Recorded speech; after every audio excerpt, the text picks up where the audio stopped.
Marco Otoya, Así es. economista de la Universidad Nacional, director del Centro digamos, de Investigación de la Universidad Nacional.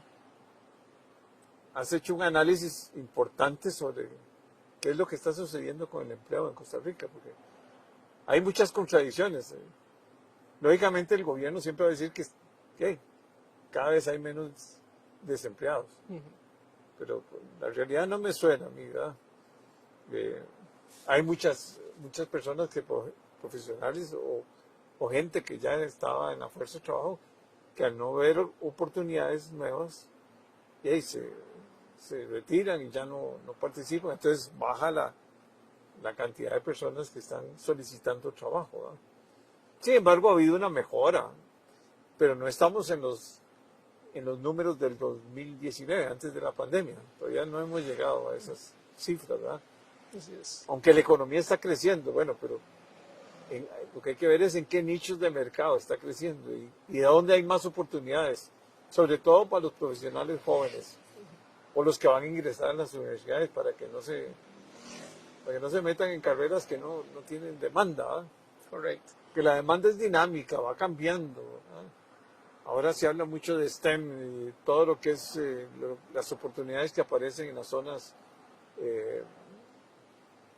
francas, zonas francas que ahora estaban aquí en Alajuela, en Cartago, ahora se están yendo a Grecia. Desplazándose fuera Sí, de la no gama. crea que se va a desfasar mucho más porque la mano de obra calificada no está en todo lado, ¿verdad? Y las condiciones las universidades tienen que tener una gran flexibilidad ahora en generar más profesionales en los campos donde hay más demanda, ¿verdad? Claro que sí, no siempre es donde es más fácil salir en una carrera profesional, ¿verdad? Porque son carreras tal vez muy técnicas, que requieren muchas matemáticas, que requiere muchas habilidades especiales, se requiere hablar inglés, cosa que las universidades públicas ni privadas están dando una mejora en inglés, y eso es un problema serio porque si lo que hay aquí son multinacionales, en gran parte de las oportunidades de trabajo se requiere inglés. Se requiere, claro que sí. No siempre, pero por lo menos un inglés básico, ¿ah? Bueno, hablemos un poco de eso. Tal vez, bueno, primero agradecerte el espacio acá en tu programa. Un gusto estar pues en esta ocasión en el CIMPE, que es, para contextualizarlo un poquito, el Centro Internacional en Política Económica de la Universidad Nacional. Somos un instituto que nos dedicamos a investigación. Hace ya más o menos un año empezamos una dinámica de elaborar cada 3 meses un informe de proyección macroeconómica, en el cual, más allá de solo hablar de cuál es el estado de la coyuntura en términos de política fiscal, política monetaria, crecimiento, agregamos un tema adicional de la discusión. Y esta vez, pues como usted muy bien lo introduce, tratamos el tema del empleo. Porque uno podría tender a pensar que viendo estas cifras en términos de las tasas de desempleo que se calculan a partir de información estadística que recopila el INEC, pues la economía está relativamente bien porque la tasa de desempleo se reduce y vemos un crecimiento pues relativamente moderado, aunque ya venimos creciendo menos que el año anterior, ¿verdad? Estamos creciendo este año alrededor de un 4.1% probablemente, y el próximo año la tasa de crecimiento proyectada va a ser un poquito inferior, por ahí del 3.5%. Entonces, ¿qué es lo que pasa? Que si bien es cierto, uno podría decir que la tasa de desempleo muestra un indicador en términos del mercado laboral sano, porque hay menos personas desocupadas, no solo podemos quedarnos con este elemento, hay que irse también a revisar otros factores estructurales del mercado de trabajo, y uno de ellos muy importantes es la tasa de participación laboral.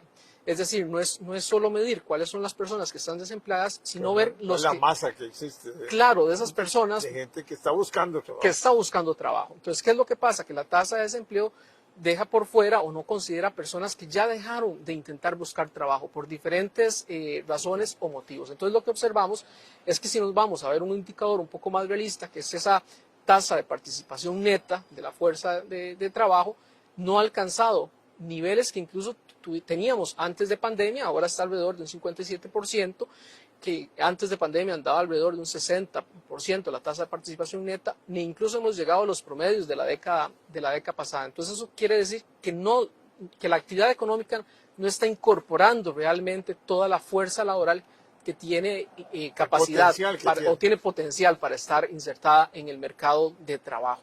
Y esto lo vemos también de una manera desmedida con el crecimiento de la actividad económica. Porque si recordamos, antes o después de la pandemia tuvimos una caída importante en la actividad económica, llegamos a tener tasas de crecimiento inferiores incluso a casi cercanas al 8%, digamos en términos negativos. La tasa de participación neta o la ocupación no cayó tanto, precisamente porque, o probablemente porque algunas personas encontraron opciones en empleos informales, pero cuando comienza a recuperarse la economía se recupera a una tasa, digamos, relativamente rápida, exactamente, por ese efecto rebote también, importante, digámoslo así, pero la ocupación no logra conectarse, digamos, a la misma velocidad que crece la economía. Entonces ahí tenemos una especie de disociación entre lo que es el mercado de trabajo y la actividad meramente económica.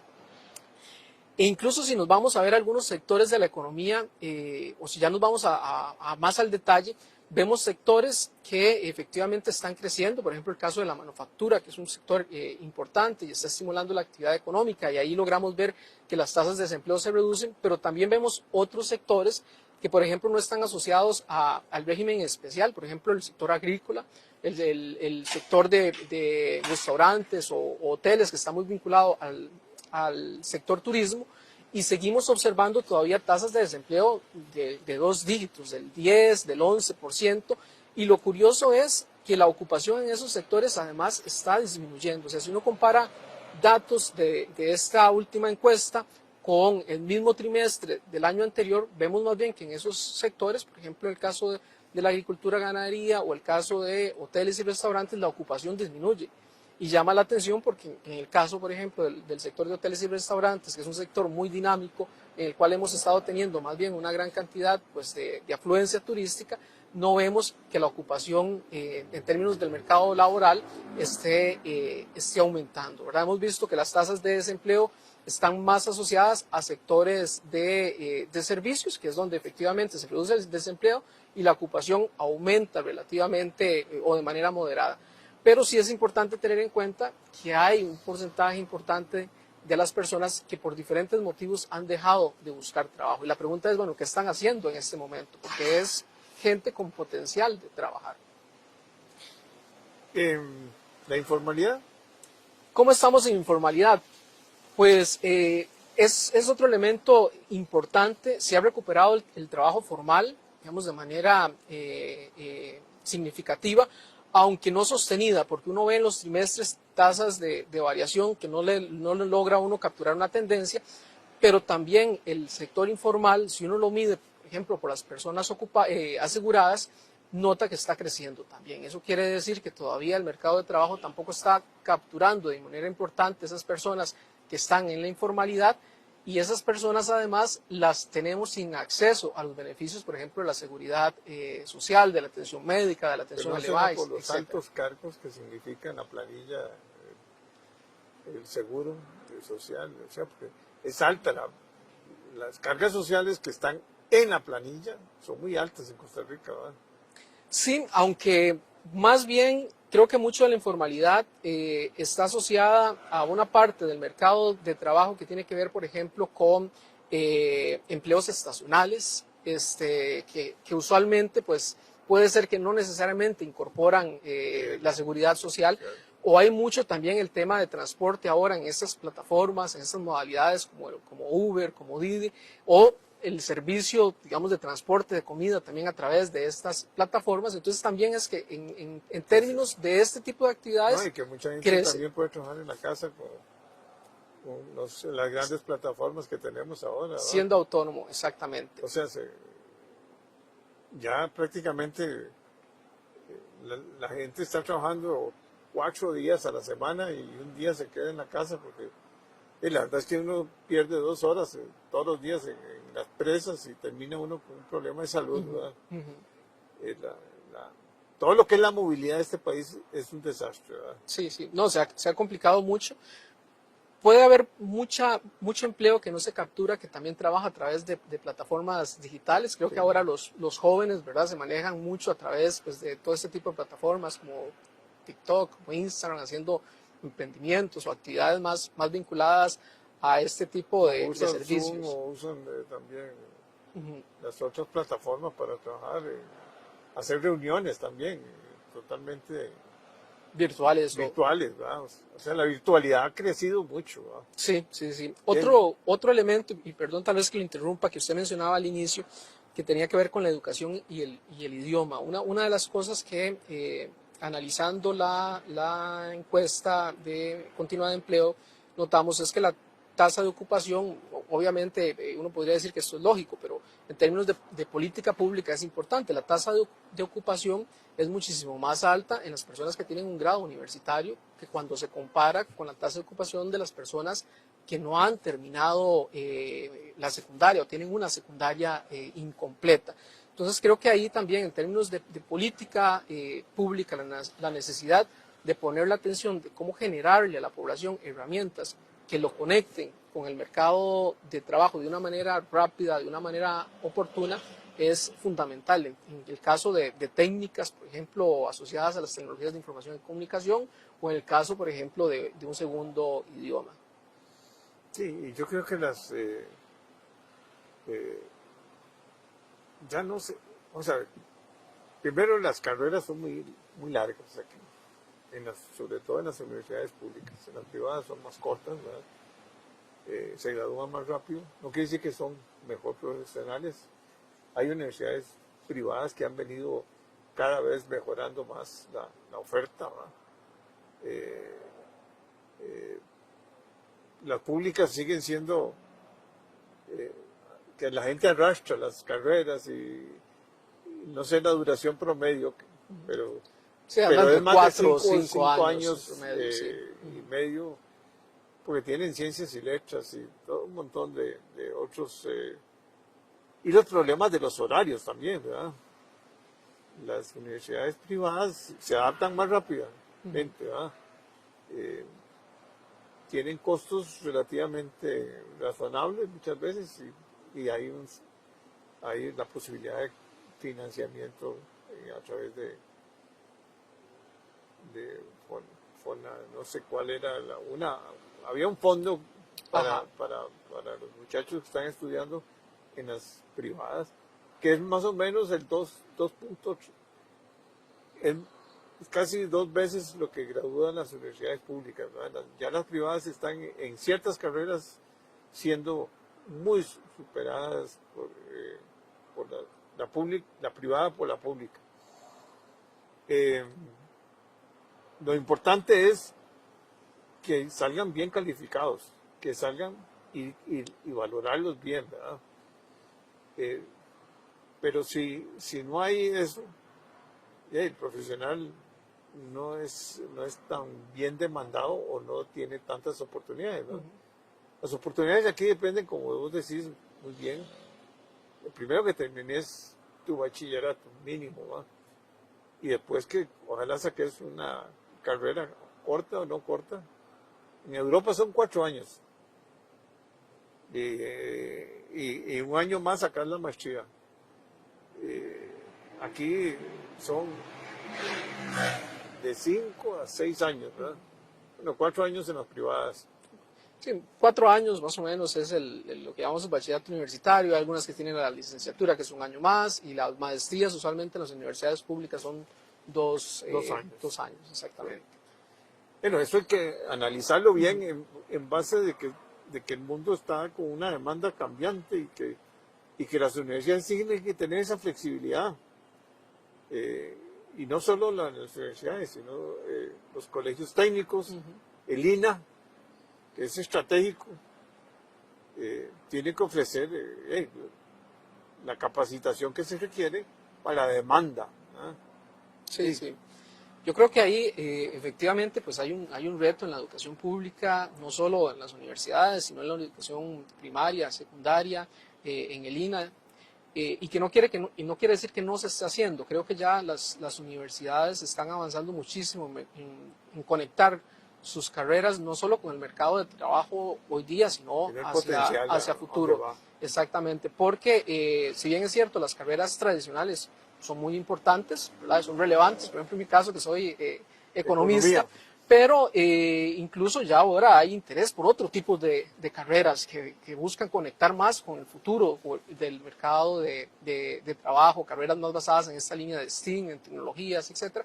Y creo que las universidades de diferente manera han ido pues progresando y haciendo cambios en su estructura curricular para también generar competencias y habilidades en estas áreas. Pero aprovechando esto y también aprovechando un poco de lo que hicimos en este estudio para tener en cuenta el tema de la importancia de la educación, tratamos, los economistas nos gusta mucho jugar con números, entonces hicimos un modelo econométrico, digámoslo así, que ¿qué es lo que busca en palabras sencillas? Tratar de ver cómo incide el empleo y ciertos factores socioeconómicos en la reducción de la pobreza, porque la pobreza sigue siendo un reto estructural e importante.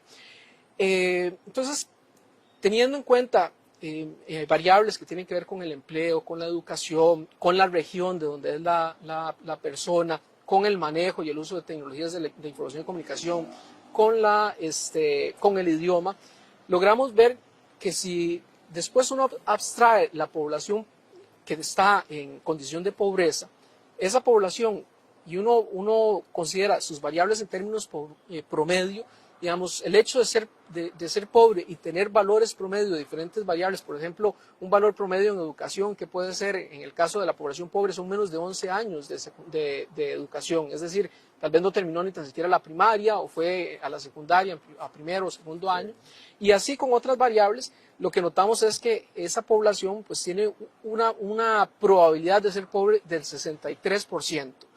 Pero ¿qué hacíamos si generábamos un ejercicio de aumentarle o modificar ciertas variables promedio para ese grupo o ese porcentaje de la población que es pobre? Es decir, por ejemplo, si decimos que esa población lograra terminar la secundaria, le diéramos algunas capacidades y habilidades en manejo de tecnologías de información y comunicación, lo dotáramos del manejo de un segundo idioma.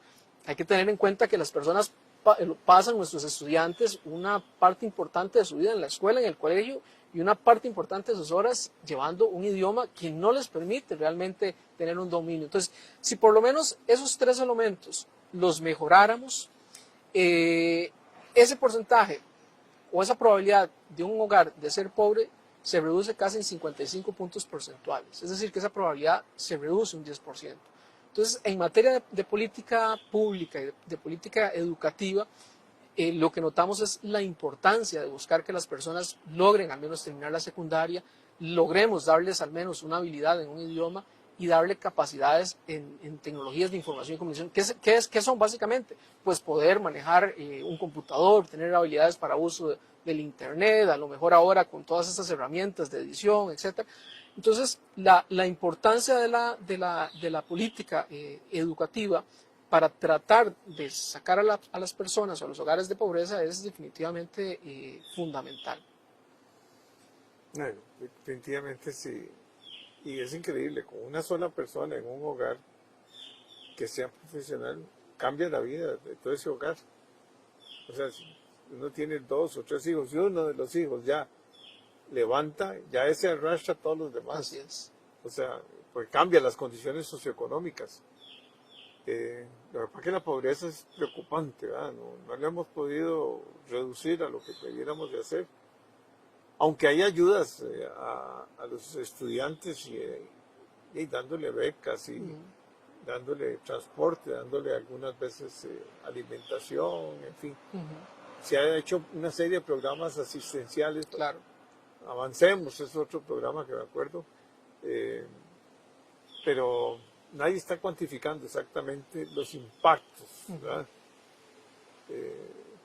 Muchos chiquillos van a la escuela a veces por solo la alimentación, parece mentira, ¿verdad? Eso es clave. Y se le dan todas los útiles y se le dan una serie de aportes, pero hay algo que nos está fallando. el idioma inglés es un desastre, ¿verdad? O sea, no llega ni al 10% de promoción, ni en las universidades tampoco, ¿verdad? Sí, ahí tenemos una Hay- gran deuda en hay todo el una sistema gran deuda. educativo. Todo el sistema educativo está en deuda. O sea, entonces, la clase media lo que hace es tratar de meterlos a escuelas o colegios donde que sean bilingües, ¿verdad? Porque también ya a uno viejo le cuesta más aprender un idioma, ¿verdad?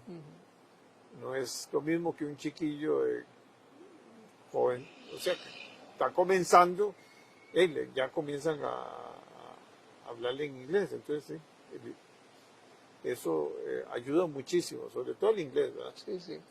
No, y en este momento creo que es una herramienta fundamental y por eso la estrategia en educación, tanto en primaria, secundaria como en las universidades, deben ir orientadas a tratar de que las personas manejen ese segundo idioma. Sí, el programa ese bilingüe del MEP, para mí que nadie lo ha cuantificado el costo y los resultados, ¿verdad? Pero yo estoy seguro de que los resultados son muy malos. Sí, sí, sí. Muy malos en función de la inversión que se ha hecho Y de lo que se necesita. y el elemento humano que se requiere y de las herramientas tecnológicas que se requieren para poder mejorar notablemente en ese aspecto, ¿verdad? Sí. Y es que precisamente cayendo al tema del empleo, si no tenemos ese tipo de competencias y habilidades, es muy difícil que la población pueda ocuparse en las necesidades del mercado laboral, no solo ahora, sino hacia el futuro. Sí, cada vez va a haber más exigencia. Así es. Estamos en un mundo muy competitivo y se requiere tener todas las herramientas para poder uno salir adelante, ¿verdad? Aún en las zonas francas, en todo lado. Cada vez se va a exigir más, ¿verdad? Y lo otro también tiene que ver un poco cómo generar, cómo aumentar los niveles educativos en ciertas áreas y cómo generar opciones de empleo que no necesariamente coinciden con la dinámica por ejemplo, del área metropolitana, porque probablemente pues, las necesidades de trabajo en la región Brunca, en la región Pacífico Sur, en fin, son diferentes. Todos los extremos. ¿Verdad? Los extremos, exactamente. Sur, norte y este-oeste. En ese análisis que hicimos, solo tal vez como para cerrar también el tema de la parte territorial que es importante, notábamos que si uno compara la posición de que una persona haya nacido en el área metropolitana con respecto a las otras, ya hay una desventaja. Su probabilidad de caer en un hogar en pobreza es relativamente alta. En la zona huetar es de alrededor del 60%. En la zona del Pacífico Sur, alrededor del 55%. Entonces, el solo hecho de uno vivir o nacer en una región ya le está condicionando a una probabilidad de estar en una condición de pobreza. Entonces, ahí también es como no solo generamos oportunidades enfocadas en términos generales, sino más bien con características territoriales, porque no son las mismas necesidades en los extremos que las que tenemos acá en el área metropolitana. Sí, y bueno, en ciertas zonas geográficas, no sé, ya después digamos, ya esta gente de las zonas francas se fue a Grecia, pero Grecia es casi San Abuelo. Sí, ya si uno ve la mancha urbana, casi que es parte, claro, ¿verdad? Llegar el transporte siempre va a ser un problema serio. Muy interesante. ¿Dónde lo pueden ver los resultados? Tenemos un informe en la página del CIMPE que es www.cimpe.una.c.cr. Ahí está esta parte de empleo con la parte también del informe de proyecciones macroeconómicas. Ahí lo pueden descargar y pueden ver el análisis que hemos realizado en esta materia. Interesante. Que no nos engañemos, ¿verdad? Que no creamos que estamos saliendo bien. Todavía hay mucho por caminar, ¿verdad? Hay muchísimo. Sí, este gobierno ha hecho grandes esfuerzos, pero todavía no se materializan, ¿verdad? Hay que crear políticas públicas, cambiando, digamos, focalizando también los apoyos, ¿verdad? haciendo una transformación en la educación pública y creando de verdad una evaluación continua. Y eso pues felicito, porque ustedes son la otra contraparte a lo que saca oficialmente, digamos, el gobierno, que viene prácticamente de las encuestas, ¿verdad? Sí. No, lo que tratamos es, pues, con la misma información, tratar de tener un panorama muchísimo más amplio de la realidad en diferentes temas. Así es, ¿no? Y muchísimas gracias. Bueno, encantado de saludarte. Gracias, Marco. un gusto estar acá. Es un honor. Igualmente.